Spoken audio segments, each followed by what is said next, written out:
আসসালামু আলাইকুম এভরিওয়ান, সবাই কেমন আছেন? এটা আমাদের শনিবারের ব্লগ। সবাই আশা করি আমাদের সাথে থাকবেন। এই যে সকালে উঠে আয়ান সকালে নাস্তা করলো, যেহেতু তাদের শনিবার বন্ধ ছিল। আমি রান্না বান্না শুরু করলাম। ফার্স্টে আমি ডালটা রান্না করে ফেললাম। ডাল বাগার দেওয়ার পরেই আমি চুলায় শাক বসালাম। পেঁয়াজ, রসুন আর একটু লবণ দিয়ে এটা লাল করার পরে আমি শাকটা ঢেলে দিব। এটা শাক ভাজি করে ফেললাম। শাক ভাজিটা আসলে এইভাবেই ভালো লাগে, ঝোলটার থেকে শুকনো শাক ভাজিটাই আমাদের বেশি পছন্দ। গরম ভাতের সাথে খেতে অনেক ভালো লাগে। এটা হচ্ছে সরিষার শাক। আমি লবণটা দিতে ভুলে গিয়েছিলাম, পরে আবার লবণ দিলাম। আর শাকে কখনো আমি ঢাকনা দিই না, কারণ শাকের কালারটা নষ্ট হয়ে যায়। আর খুব বড় তাপ দিয়ে আমি রান্না করি শাক, একদম সবুজ থেকে যায় শাকটা। এরকম শাকই আমার ভালো লাগে খেতে। তারপরে শুরু করলাম তরকারি। এই যে আমি যা মশলাপাতি দেওয়ার সব কিছু দিয়ে দিলাম। দেওয়ার পরে এটা কষানোর পরে তারপর আমি কেটে রাখা সবজিগুলো রান্না করব। চিংড়ি দিলাম। ছোটো চিংড়িটা আমি ডিপে ছোট ছোট পোটলা করে রেখে দিই। তারপরে ফুলকপি, শিম, আলু এটা রান্না করলাম কালকে চিংড়ি দিয়ে। এটা আয়াজের খুব পছন্দ, কারণ এখান থেকে ফুলকপিটা উঠাই দিলে ও ডাল দিয়ে মশলা দিলে খেয়ে ফেলে। ওর ফুলকপি পছন্দ। আর এরপরে আয়ানের চিকেন তো থাকতেই হবে প্রতিদিন। মাঝে মধ্যে একটু বললে মাছটা খায়, কিন্তু তাদের এই আলু আর এই চিকেন খেতেই হবে। এটা ছাড়া ভাত খেতে পারে না। কি করব এখন, বাচ্চা মানুষ, পরীক্ষা চলছে। আবার রান্না করলাম। প্রতিদিনই আমার এই মুরগির মাংস দিয়ে আলু এটা রান্না করতেই হয়। তারপরে এটা কষাতে দিলাম। এটা কষাতে কষাতে আমি অন্য কাজগুলো সেরে নিলাম। তারপরে ঝোল দিলাম।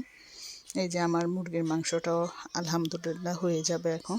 এক পাশে শিম তরকারি, আরেক পাশে মুরগি বসানোর পরে হয়ে গেল দুটোটা।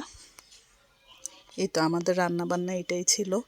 শাক ভাজি, ডাল, তারপরে চিংড়ি মাছ দিয়ে শিম, ফুলকপি, আলু। তারপর বিকেলবেলা তারা একটু খেললো আসরের পরে। তারপরে তাদের জন্য আমি পাস্তা রেডি করলাম, পাস্তা রান্না করলাম তাদের জন্য। আমি পাস্তার সাথে নুডলসটাও মিক্স করি, এই লম্বা নুডলস যেটা থাকে, এটা দিলে একটু বেশিও হয়, বাচ্চারা পছন্দও করে। দুইটা মিক্স করেই রান্না করি। ঘরে যত রকমের নুডলস থাকে আমি সব কিছুই দিই। আমার এই দুইটা ছিল, এই দুইটাই দিলাম। এই যে এখানে আমি গাজর দিলাম, কাঁচামরিচ, পেঁয়াজ, ধনেপাতা আর ম্যাজিক মশলা। পেঁয়াজটা লাল করে তেল দিয়ে তারপরে এগুলো সব কিছুই দিয়ে দিব আমি এখানে। গাজরটা সহই দিয়ে দিব, তাহলে একটু সিদ্ধ হয়ে যাবে। তারপরে মশলা দেওয়ার পরে ডিম দিলাম। এই যে শর্টকাট রান্না। পাস্তাটা রান্না করার পরে বাচ্চাদেরকে খেতে দিলাম, কারণ একটু পরে তাদের হুজুর, ম্যাডাম, স্যার সবই আসবে। পাস্তাটা আমি ডিম দিয়ে করেছিলাম, যেহেতু মাংস দুপুরবেলা খাওয়া হয়েছে, সবসময় তার মাংস ভালো লাগবে না, তাই ডিম দিয়েই করলাম। বাচ্চাদেরকে যেভাবে পারি ডিমটা খাওয়ানোর চেষ্টা করি আমি। এরপরে তারা মশলা দিলে খেলো। খাওয়ার পরে পড়তে বসলো। ফার্স্টে হুজুর আসলো, তারপরে মিস, তারপরে স্যার। এই হচ্ছে বাচ্চাদের ব্যস্ততা, দিন যাচ্ছে যেহেতু পরীক্ষা। সবাই আমার বাচ্চাগুলোর জন্য একটু দোয়া করবেন, আল্লাহ যাতে তাদেরকে সুস্থ রাখে, পরীক্ষাটা ভালোভাবে দিতে পারে। আয়ানের শরীরটা একটু খারাপ, ওই দিন তো ওকে ডাক্তার দেখাই আনলাম। এখন পরীক্ষার পরে যা টেস্ট দিয়েছে ওগুলো করাবো। সবাই ওর জন্য দোয়া করবেন, ও যাতে সুস্থ থাকে। আপনারা আমাদের পাশে যেভাবে থাকছেন এইভাবেই থাকবেন। আশা করি আমাদের পরিবারটা আরও বড় করবেন। সবাইকে অসংখ্য ধন্যবাদ আমাদেরকে সাপোর্ট করার জন্য, আমাদেরকে ভালোবাসা দেওয়ার জন্য। সবাই সবার পরিবারকে নিয়ে ভালো থাকবেন এবং যার যার সন্তানের প্রতি যত্ন নেবেন।